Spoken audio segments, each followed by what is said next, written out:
Je voudrais te donner des nouvelles un petit peu de ma mère, Agathe. Tu sais que donc elle est décédée le 13 juin, j'en ai parlé. Et maintenant, je voudrais quand même raconter que j'ai fait une séance de libération spirituelle, évidemment pour son âme, pour élever son âme quand elle est décédée. Hein, et ensuite, en fait, je me suis rendu compte qu'il y avait des choses qui n'allaient pas bien en moi, quoi. J'aime pas avoir des sentiments, d'avoir des choses étrangères en moi, je trouve ça désagréable. Donc j'ai laissé passer un certain temps, et puis il s'est passé un été assez dense. Ok, il y a eu le gros incendie dans mon village. Il y a eu beaucoup d'émotions liées au deuil. Tu perds un de tes parents, évidemment, c'est un mélange d'émotions, hein, de positif et négatif, tout qui s'entrechoque, c'est normal.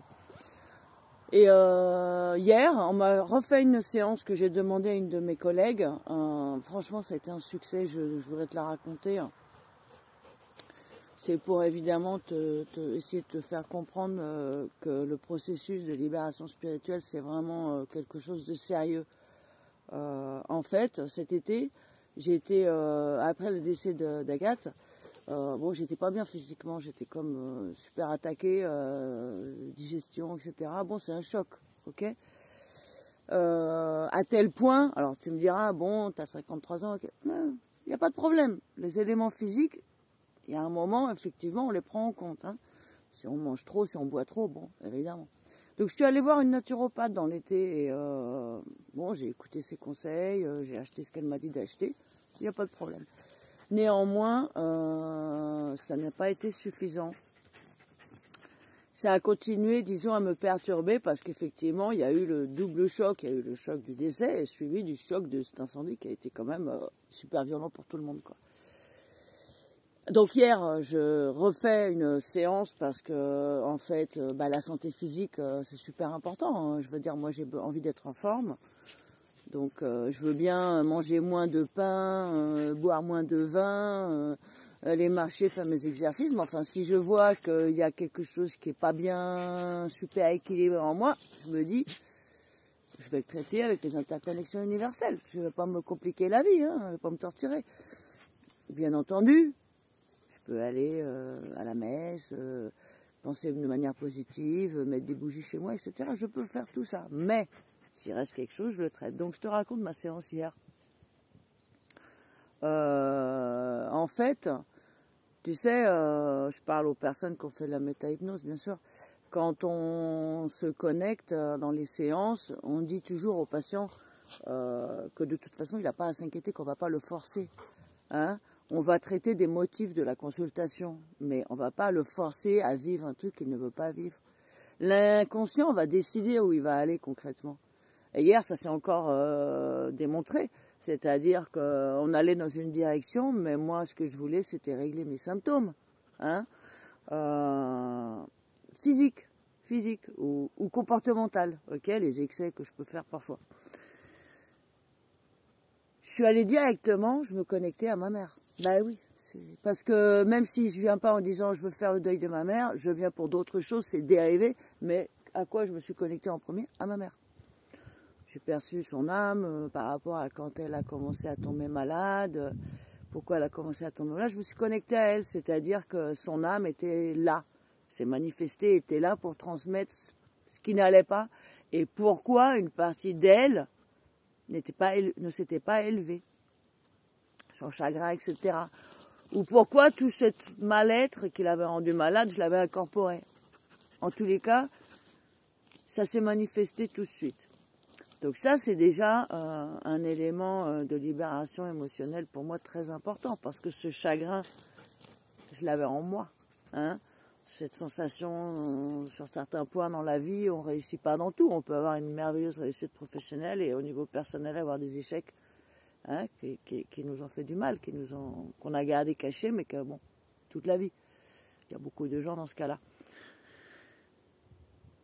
D'autre part, par rapport à des symptômes que j'avais, j'ai senti qu'une partie d'elle était vraiment restée collée à moi, accrochée à moi, comme si j'étais en fait une sorte de mère de substitution. C'est hyper paradoxal.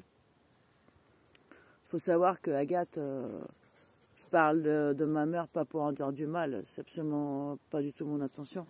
mais elle avait beaucoup de sentiments d'être pas aimée par sa mère, ma grand-mère. Ça, c'est des histoires d'âme. Il y a des liens d'âme bon, qui génèrent ce type de désamour ou d'incommunicabilité des sentiments. Donc ça, c'est un truc, bon, toute sa vie comme ça. Et là, c'est marrant, c'est réapparu dans la séance. Donc elle était accrochée à moi comme ça parce qu'en fait, ce qui est apparu, c'est pas une manipulation de mon mental.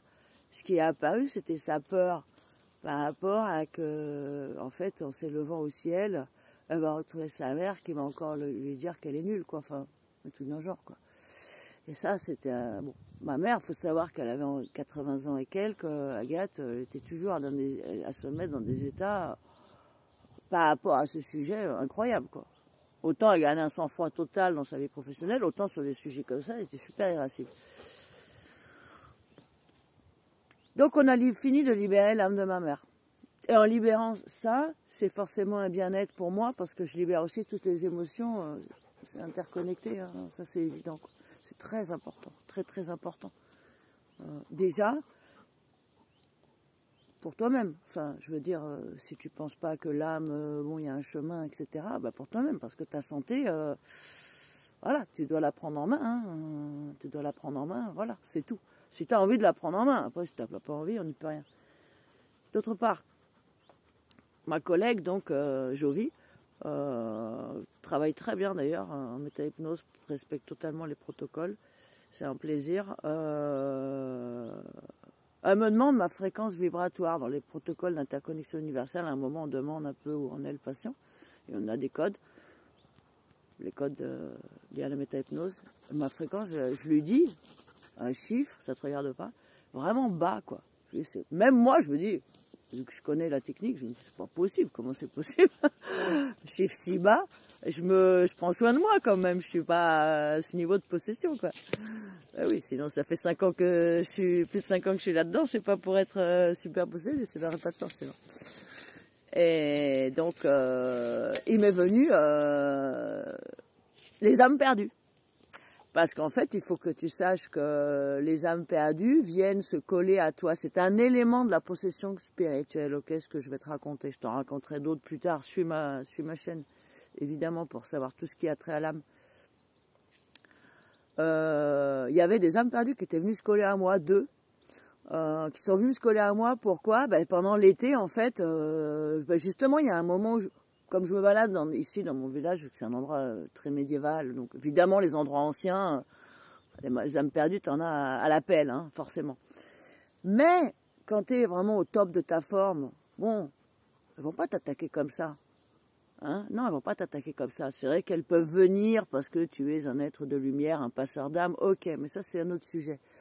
Mais enfin, la plupart du temps, sache qu'elles vont venir t'attaquer ou te coller.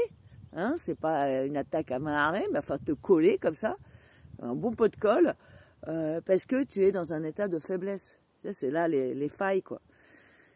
Ces états de faiblesse, ces dérèglements, si tu veux chercher quels sont ceux qui pourraient, toi, fonctionner par rapport à ce que tu es, ta personnalité, tu cherches dans les péchés capitaux, ça va t'aider beaucoup à trouver.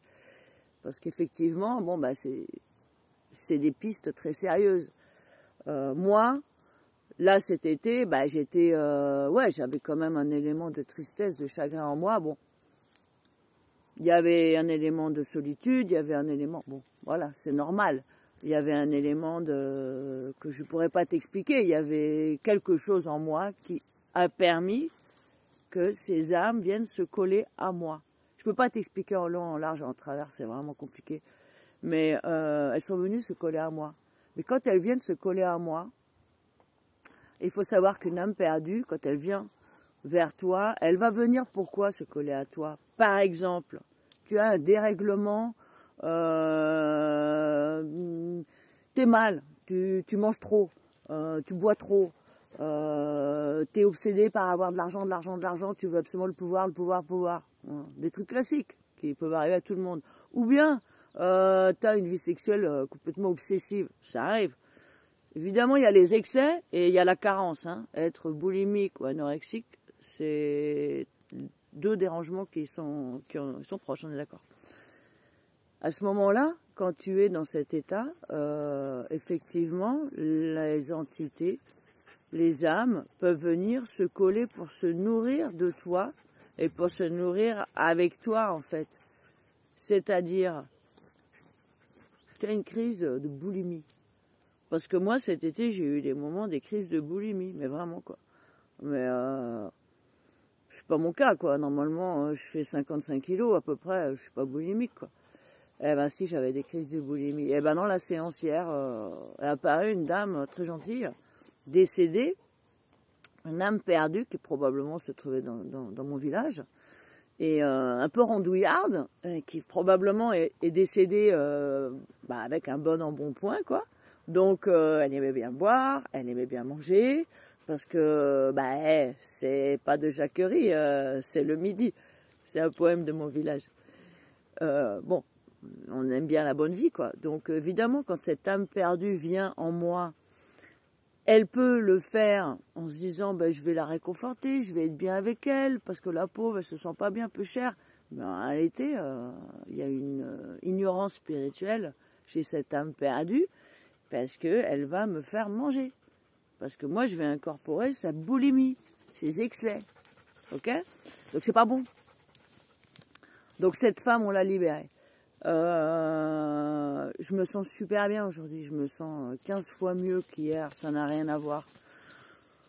Il y a d'autres éléments qui se sont passés que sont plutôt, on va dire, personnels, mais au niveau des attaques, parce que on est attaqué pour tout un tas de raisons, ok?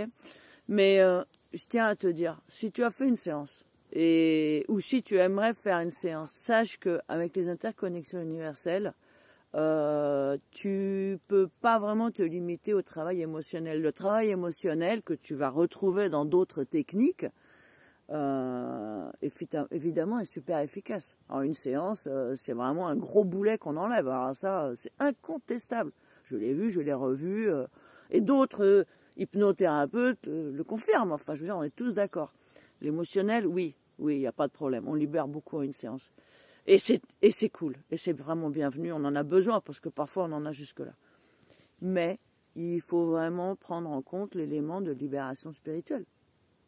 L'élément de libération spirituelle, c'est la partie un peu plus approfondie de ce travail, de ton âme. Et là, tu vas non seulement couper avec le boulet, mais tu vas faire un grand pas en avant, quoi. Voilà, donc moi je voulais parler de ça. N'hésite pas à m'écrire en privé si tu veux en savoir plus. Sache que les âmes perdues, il y a celles de tes proches, donc ça c'est très important, et il y a celles aussi de gens totalement inconnus que tu as croisés et que pour une raison ou une autre sont venus te coller. Et je doute pas de tes capacités, mais enfin c'est pas évident qu'ils partent tout seuls. Donc n'hésite pas à faire appel à moi. C'est une bénédiction de libérer les âmes perdues. Voilà. Ciao.